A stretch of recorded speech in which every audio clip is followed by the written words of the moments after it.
But she could never get acquainted with her. She did not know how it was, but there was such coldness and reserve, such apparent indifference whether she pleased or not. And then her aunt was such an eternal talker, and she was made such a fuss with by everybody, and it had been always imagined that they were to be so intimate, because their ages were the same. Everybody had supposed they must be so fond of each other. These were her reasons. She had no better. Hey everybody, welcome back to Another World Audiobooks. So excited to have you here as we are introduced more thoroughly to the character of Jane Fairfax and Emma's relationship with her, which is not super warm, you could put it that way. Thanks so much for tuning in. Hope you like this podcast. I mean, if you've been listening to the book this far, I'm assuming that you kind of like it. If you do, I'd love to hear it. It's kind of lonely, in podcast land, so if you want to shoot me an email, anotherworldaudiobooks@gmail.com, or you could leave a review. And I don't get notified when I get new reviews, if I get new reviews, so if you want to maybe send me a screenshot or maybe even post on social media, just say, hey, this is a podcast you should check out. That would just go a long ways in helping more people find the podcast. More people that find the podcast, the more audiobooks we can do for you. And I've got a lot of cool stuff coming up for you guys I'm super excited about. So yeah, keep listening, keep sharing, and keep enjoying the podcast. So now without further ado, I give you the next chapter of Emma. Chapter 2. Jane Fairfax was an orphan, the only child of Mrs. Bates's youngest daughter. The marriage of Lieutenant Fairfax, of the Regiment of Infantry, and Miss Jane Bates had had its day of fame and pleasure, hope and interest, but nothing now remained of it, save the melancholy remembrance of him dying in action abroad, of his widow sinking under consumption and grief soon afterwards, and this girl. By birth she belonged to Highbury, and when at 3 years old, on losing her mother, she became the property, the charge, the consolation, the founding of her grandmother and aunt, there had seemed every probability of her being permanently fixed there, of her being taught only what very limited means could command, and growing up with no advantages of connection or improvement, to be engrafted on what nature had given her in a pleasing person, good understanding, and warm-hearted, well-meaning relations. But the compassionate feelings of a friend of her father gave a change to her destiny. This was Colonel Campbell, who had very highly regarded Fairfax as an excellent officer and most deserving young man, and father had been indebted to him for such attentions during a severe camp fever as he believed had saved his life. These were claims which he did not learn to overlook, though some years passed away from the death of poor Fairfax before his own return to England put anything in his power. When he did return, he sought out the child and took notice of her. He was a married man, with only one living child, a girl about Jane's age, and Jane became their guest, paying them long visits and growing a favourite with all. And before she was 9 years old, his daughter's great fondness for her, and his own wish of being a real friend, united to produce an offer from Colonel Campbell of undertaking the whole charge of her education. It was accepted, and from that period Jane had belonged to Colonel Campbell's family, and had lived with them entirely, only visiting her grandmother from time to time. The plan was that she should be brought up for educating others, the very few £100 which she inherited from her father making independence impossible. To provide for her otherwise was out of Colonel Campbell's power, for though his income by pay and appointments was handsome, his fortune was moderate, and must be all his daughter's. But by giving her an education, he hoped to be supplying the means of respectable subsistence hereafter. Such was Jane Fairfax's history. She had fallen into good hands, knowing nothing but kindness from the Campbells, and been given an excellent education. Living constantly with right-minded and well-informed people, her heart and understanding had received every advantage of discipline and culture, and Colonel Campbell's residence being in London, every lighter talent had been done full justice to by the attendance of first-rate masters. Her disposition and abilities were equally worthy of all that friendship could do, and at 18 or 19 she was, as far as such an early age can be qualified for the care of children, fully competent to the office of instruction herself. But she was too beloved to be parted with. Neither father nor mother could promote, and the daughter could not endure it. The evil day was put off. It was easy to decide that she was still too young, and Jane remained with them, sharing as another daughter in all the rational pleasures of an elegant society, and a judicious mixture of home and amusement, with only the drawback of the future, and sobering suggestions of her own good understanding to remind her that all this might soon be over. The affection of the whole family, the warm attachment of Miss Campbell in particular, was the more honourable to each party from the circumstance of Jane's decided superiority both in beauty and acquirements. That nature had given it in feature could not be unseen by the young woman, nor could her higher powers of mind be unfelt by the parents. They continued together with unabated regard, however, till the marriage of Miss Campbell, who, by that chance, that luck which so often defies anticipation in matrimonial affairs, giving attraction to what is moderate rather than to what is superior, engaged the affections of Mr. Dixon, a young man, rich and agreeable, almost as soon as they were acquainted, and was eligibly and happily settled, while Jane Fairfax had yet her bread to earn. This event had very lately taken place, too lately for anything to be yet attempted by her less fortunate friend towards entering on her path of duty, though she had now reached the age which her own judgment had fixed on for beginning. She had long resolved that 21 should be the period. With the fortitude of a devoted novitiate, she had resolved at 21 to complete the sacrifice and retire from all the pleasures of life, of rational intercourse, equal society, peace and hope, to penance and mortification for ever. The good sense of Colonel and Mrs. Campbell could not oppose such a resolution, though their feelings did.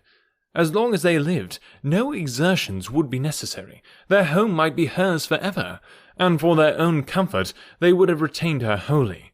But this would be selfishness. What must be at last had better be soon.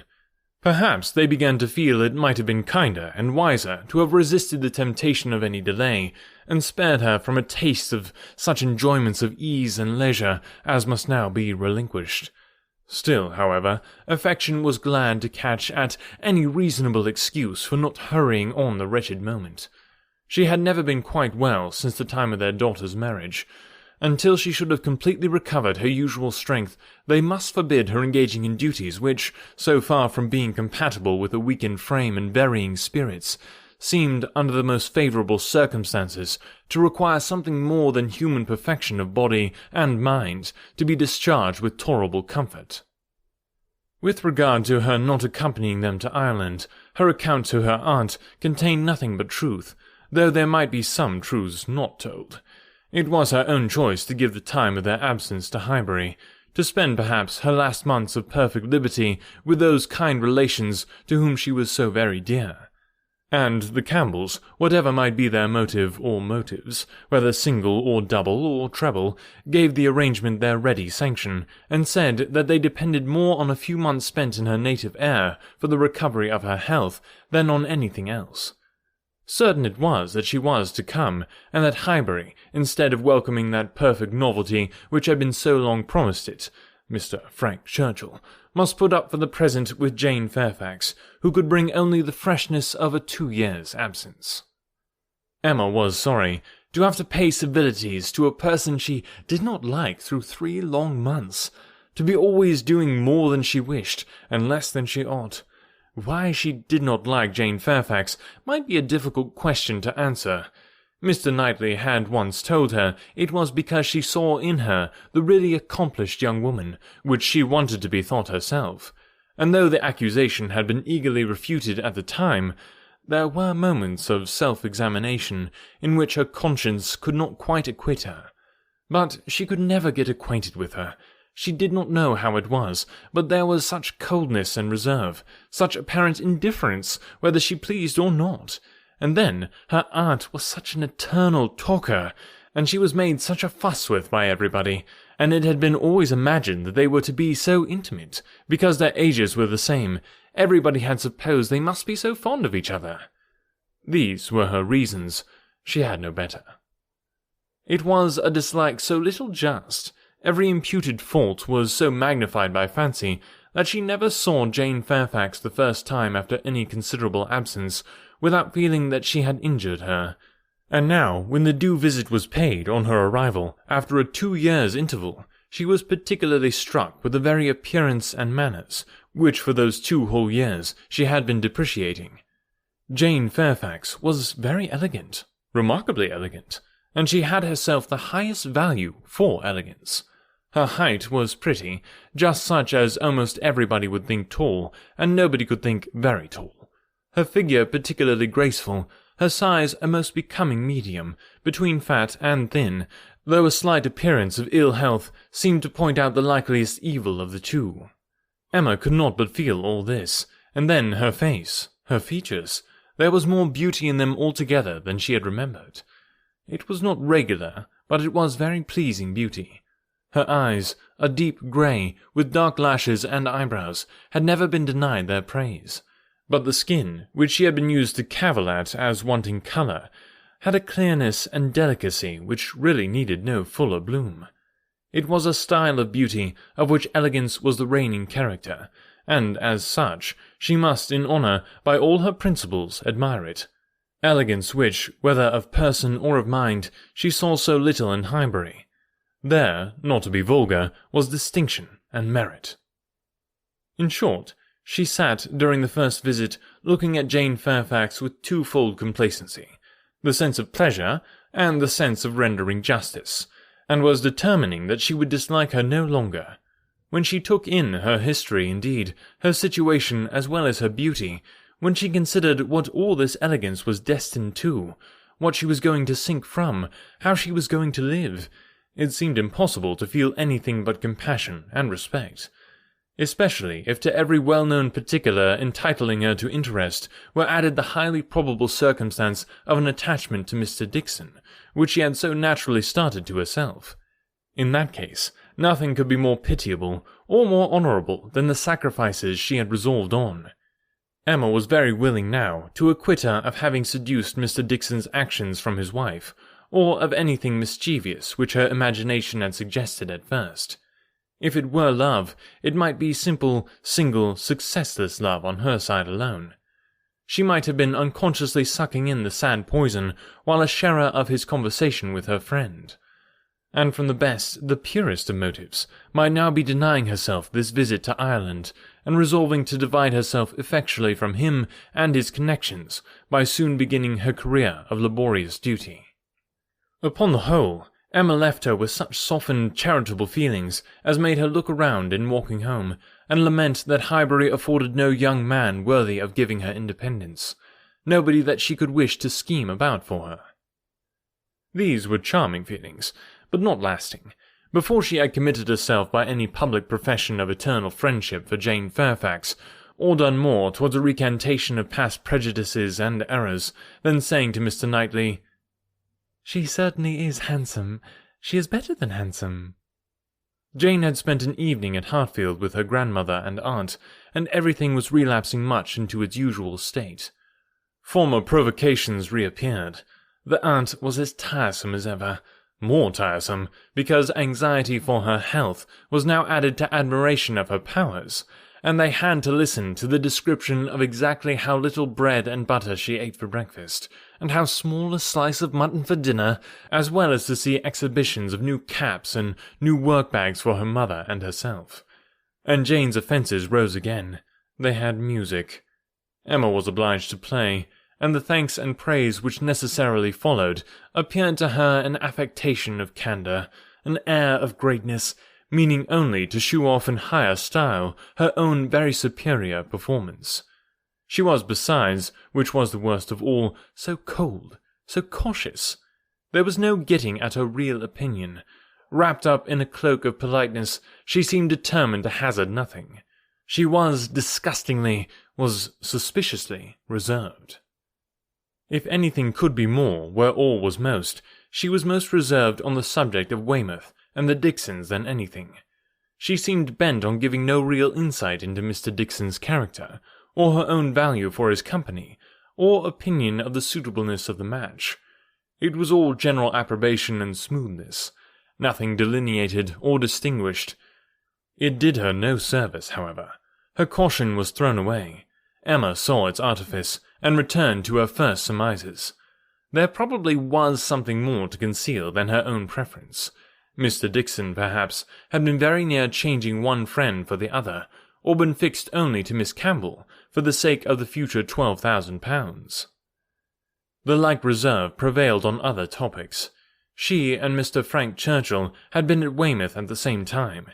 It was known that they were a little acquainted, but not a syllable of real information could Emma procure as to what he truly was. Was he handsome? She believed he was reckoned a very fine young man. Was he agreeable? He was generally thought so. Did he appear a sensible young man of information?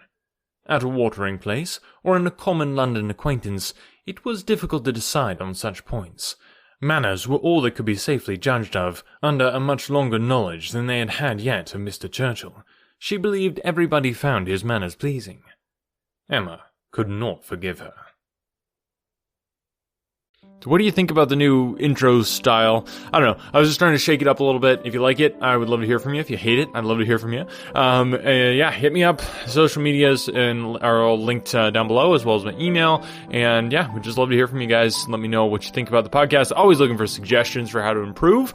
If it hasn't happened already, I'm not sure when it's going to get published and stuff, but we've got some really cool stuff coming for you as far as bonus content. So stay tuned for that. And remember to share the podcast, because who doesn't like a free audiobook? I mean, come on.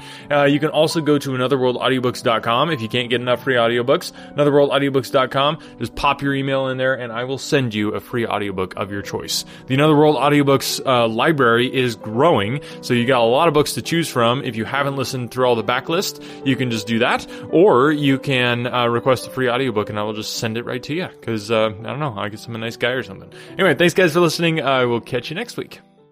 Rehearsals for the school play were really coming along. Bigger smile, Mr. Squirrel? Until a custodian accidentally threw away the costumes.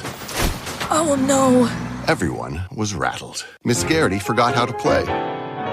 And the Queen of the Hedgehogs almost quit. Find a new queen! But replacement costumes were shipped with FedEx. And with added peace of mind from picture proof of delivery, everyone could focus on the perfect opening night.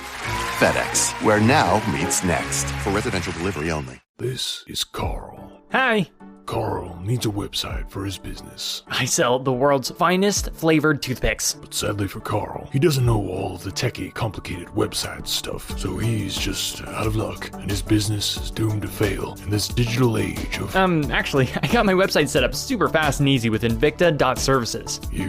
what? Yeah, it was super easy. I just picked the style I liked, made a few quick, simple customizations, and bam! Awesome website where I can sell my flavored toothpicks. Well, that's... well... amazing? I was going to say, probably expensive. Actually, getting a website with Invicta starts at only $24 per month. $24 per month? That's less than what I spend on vocal creams per month. It's awesome. It gets you website hosting, a beautiful, professionally designed, customizable template, ongoing site maintenance, regular WordPress plugin, and template updates. I don't say this often, but wow. I know, right? Invicta.services, the simple, affordable way to get a beautiful, professional website for your business. Just go to Invicta.services to launch your website today. That's Invicta, INVICTA.services. Invicta.services, a professional website, headache-free. And just for Another World Audiobooks listeners, go to Invicta.services and then enter the code Another World to get your first month free. That's right, go to Invicta.services and enter Another World as your coupon code to get an entire month free and get started with your professional website at Invicta.services.